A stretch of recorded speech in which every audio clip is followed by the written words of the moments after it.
आजाद हैं। यकीन मानिएगा, हर एक स्टूडेंट आज के टाइम पर यूजीसी नेट एग्जामिनेशन की प्रिपरेशन करता है ताकि वो आगे जाके एक पीएचडी स्कॉलर बने, सरकारी यूनिवर्सिटी के अंदर असिस्टेंट प्रोफेसर से लेकर अपनी जर्नी को प्रोफेसरशिप तक लेकर जाए। पर सेल्फ डाउट से, अजीबोगरीब कंफ्यूजन से, प्रैक्टिस की कमी से, सही गाइडेंस की कमी से इस कंफ्यूजन की बेड़ियों में बंधता जा रहा। आज जेआरएफ अड्डा उसी से आजाद करने के लिए कुछ ला रहा। स्ट्रगल से, सेल्फ डाउट से, प्रॉब्लम से, डिस्ट्रैक्शन से सभी से आजाद करने आ रहे हैं और सक्षम बनाने आ रहे हैं, क्योंकि स्वतंत्र हैं हम और सक्षम हैं हम जेआरएफ अड्डा के साथ।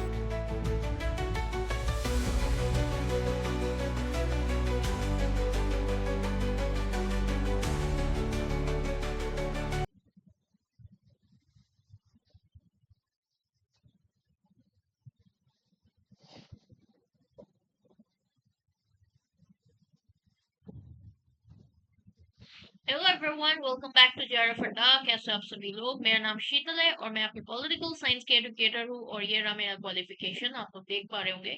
और उसी के साथ साथ आप लोगों को जेआरएफ अड्डा प्रीमियम 2.0 के साथ ज्वाइन करना चाहते हो, जिसमें आप लोगों के यूजीसी नेट, सेट और आरपीएससी टारगेटेड आपका जो है प्रिपरेशंस करवा रहे हैं।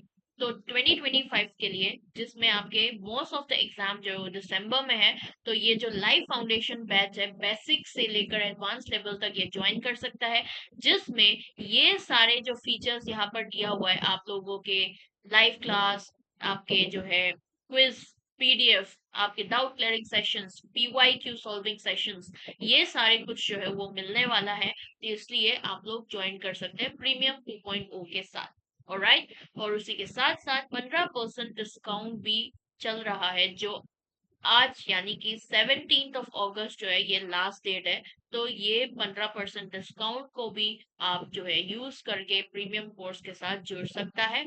और अगर आप लोगों ने यूट्यूब लाइव क्लासेस को देखना चाहते हो पेपर 1 या फिर पेपर 2 का, तो ये पेपर 1 के टाइमिंग्स यहाँ पर लिखा हुआ है, और पेपर 2 पॉलिटिकल साइंस जो है उसके टाइमिंग जो है वो 7 PM डेली आपके लाइव क्लासेस होती है।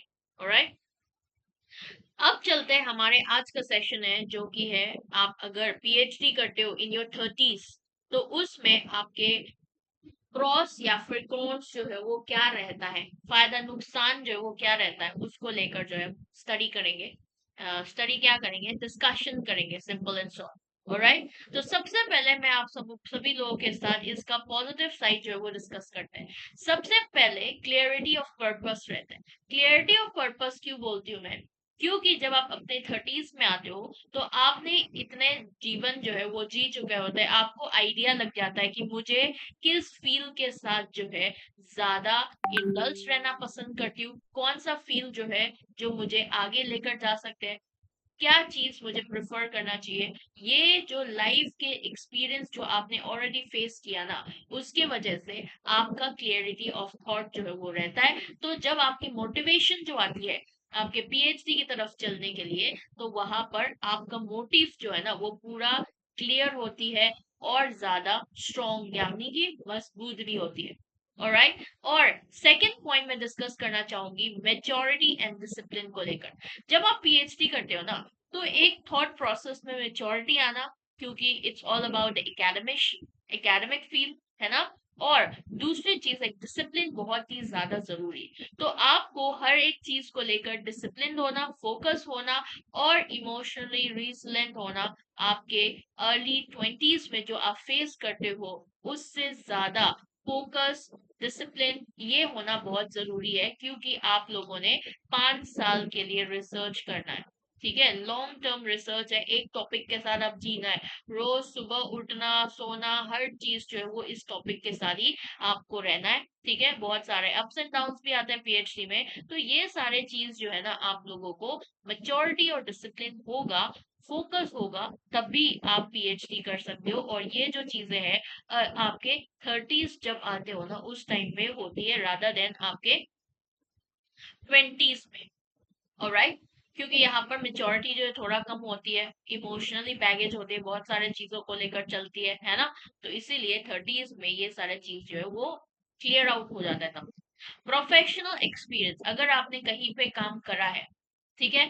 तो आपको उसको लेकर स्किल्स आते होंगे, यानी कि टाइम कैसे मैनेज करना है, कैसे लोगों के साथ अपना जो है नेटवर्क बनाना है। जैसे आप प्रोफेसर बनना चाहेंगे, बाद में असिस्टेंट प्रोफेसर बनना चाहेंगे, तो आपने अगर जो है वहां से ही अपना नेटवर्क्स बनाना शुरू करा है, आपने जो है रिसर्च पेपर्स लिखे होंगे, तो उसके थ्रू पेपर प्रेजेंटेशन जो होती है उनके थ्रू, या फिर बहुत सारे अलग अलग इंटर्नशिप्स होता है उनके थ्रू अगर लिंकेज बनाया है, तो वो भी बहुत इंपॉर्टेंट हो जाता है। और विद टाइम ही होता है ये, ठीक है। शुरुआती आपके अर्ली 20s जो है उस टाइम पे नहीं हो पाते इतना, ठीक है, क्योंकि आप उस टाइम पे ग्रेजुएशन करके मास्टर्स करके फिर सीधा पीएचडी में आ रहे होते हैं। पर यहाँ पर आपने एक्सपीरियंस दिया है चीजों का, आपने काम करा है, तो आपको आइडिया रहता है बहुत सारे चीजें जो आपके इन फील्ड से भी रिलेटेड अगर काम भी करा है ना कहीं वो हेल्प कर लेता है। तो यहाँ पर एक एज जो है, ठीक है, वो मिल जाती है जब आप रिसर्च में आते हो या फिर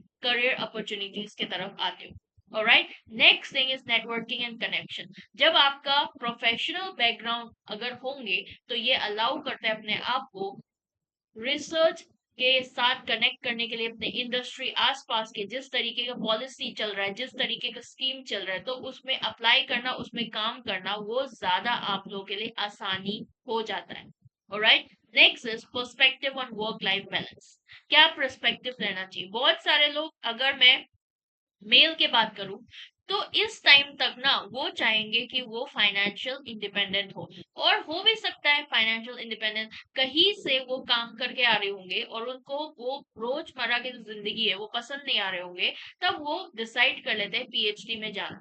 ये भी हो सकता है। कुछ लोग जो है वो यूपीएससी दे रहे होंगे, उनका कहीं हो नहीं रहा होगा, और अब उन्होंने फाइनली डिसाइड किया कि अब हम पीएचडी में जाएंगे, तो उसकी वजह से भी होता है बहुत सारे लोग, है ना।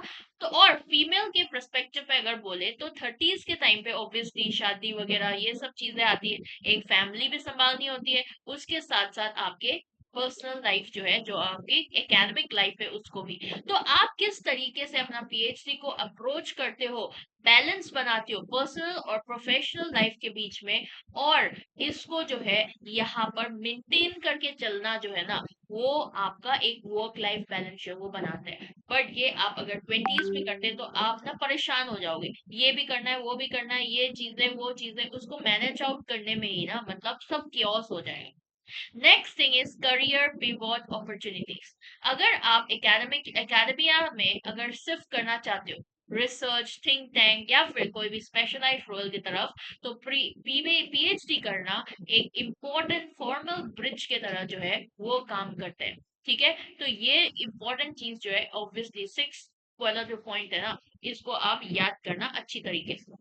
नेक्स्ट अब हम चलते हैं आपके कॉन्स की तरफ, यानी कि नेगेटिव चीजों। फाइनेंशियल कॉस्ट और अपॉर्चुनिटी लॉस, यानी कि आपके स्टेबिलिटी, एक स्टेबल सैलरी होगा उस टाइम तक, या फिर एक करियर में ग्राफ जो है वो इंक्रीज हो रहा होगा, प्रोग्रेस हो रहा होगा। पर जब आप पीएचडी टाइम पे होते हो, तब बहुत ज्यादा चैलेंजिंग भी हो सकता है जब आप 30s में होते हो, क्योंकि उस टाइम पे आपको एक स्टेबल जॉब चाहिए रहता है, क्योंकि घर भी संभालना है, फैमिली भी संभालनी है, तो ये सारे चीजें जो है ना, उसके वजह से थोड़ा सा आपको जो है चैलेंजिंग हो सकता है इस पॉइंट ऑफ टाइम पे। Next thing, personal commitment. बहुत सारे लोग अपनी 30s में अपनी फैमिली, चिल्ड्रन, फाइनेंशियल रिस्पॉन्सिबिलिटी लेते हैं, अगर कोई मिडिल क्लास बैकग्राउंड से आता है, स्पेशली इंडिया में तो बहुत होती है। तो ये पीएचडी जो है ना, वो समटाइम्स ये बहुत ज्यादा डिफिकल्ट हो सकता है, क्योंकि आपके बाकी के जो पर्सनल कमिटमेंट्स है ना, वो बहुत ज्यादा डिमांडिंग हो जाता है एक पॉइंट ऑफ टाइम के बाद। ऑलराइट, और अगर मान लो अगर एक लौता बेटा हो अपने घर का, तो ऑब्वियसली उसके ऊपर तो बहुत ज्यादा हो जाता है, स्पेशली लड़कों को लेकर, है ना। और कम्पिटिटिव एकेडमिक मार्केट में अगर आप एंटर करते हो एकेडमिशिया में, जब आप फिनिश करते हो पीएचडी उसके बाद लेट 30s या फिर अर्ली 40s में, तो आपके लिए बहुत ज्यादा टफ हो सकता है, क्योंकि लोगों ने ना अपनी पब्लिकेशंस करे हुए होते हैं, अपना टीचिंग एक्सपीरियंस जो है वो कमा चुके होते हैं, और आप इस फील्ड में नया नया आए हो, तो आपके लिए थोड़ा सा डिसएडवांटेज हो सकती है। तभी तो बोलती हूँ ना, नेटवर्किंग बनाना बहुत जरूरी है। तो वो नेटवर्क जो है वो आप पीएचडी के दौरान भी बना सकते हो, बट अगर आप 30s और 40s के टाइम पीरियड में बना रहे हो ना, तो वो आपके लिए थोड़ा बैकड्रॉप है, क्योंकि यहाँ पर ऑलरेडी आपसे जो बाद के जो बच्चे हैं वो ऑलरेडी बना चुके हैं ये चीज। तो आपके लिए और ज्यादा एक्स्ट्रा एफर्ट जो है वो रखना पड़ेगा, तभी वो कामयाब हो सकते हैं। Next is physical and mental stamina.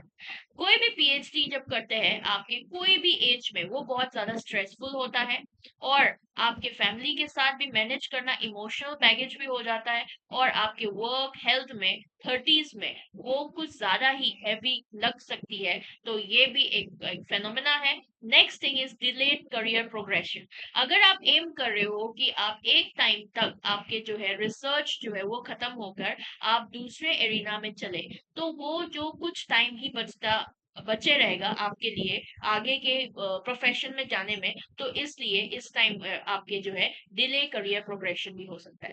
And last thing, आपके फंडिंग एंड फिलोसफी को लेकर कुछ स्कॉलरशिप्स ऐसी होती है जो आपके अर्ली करियर रिसर्च अपॉर्चुनिटीज में वो मिलता है यंग एप्लीकेंट्स को, यानी कि जैसे आपके रामानुजन स्कॉलरशिप हो गया, वो आपके 32 ये एज तक अगर आप पीएचडी कंप्लीट करते हो तब मिलता है। तो ऐसे या फिर आपके जो है बहुत सारे से स्कीम्स है, बहुत सारे से फेलोशिप प्रोग्राम्स है जो आपके अर्ली थर्टीज में अगर आप कंप्लीट करते हो पीएचडी, तो उस टाइम पे आपको मिलेंगे।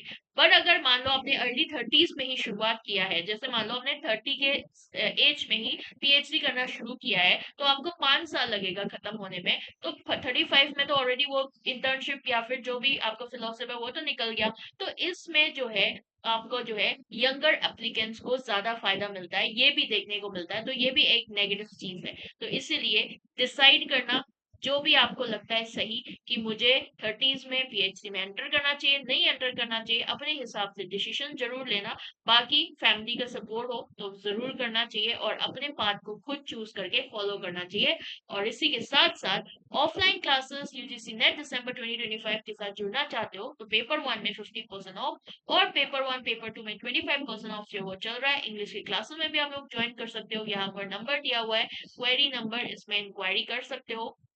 यूजीसी नेट पॉलिटिकल साइंस को जेआरएफ अड्डा टेलीग्राम चैनल को ज्वाइन करना ना भूलना for more updates and information regarding your classes and other updates.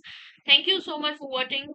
Session पसंद आया तो जरूर लाइक करना। मिलते इसी तरीके से नेक्स्ट सेशन में। Bye bye and happy study.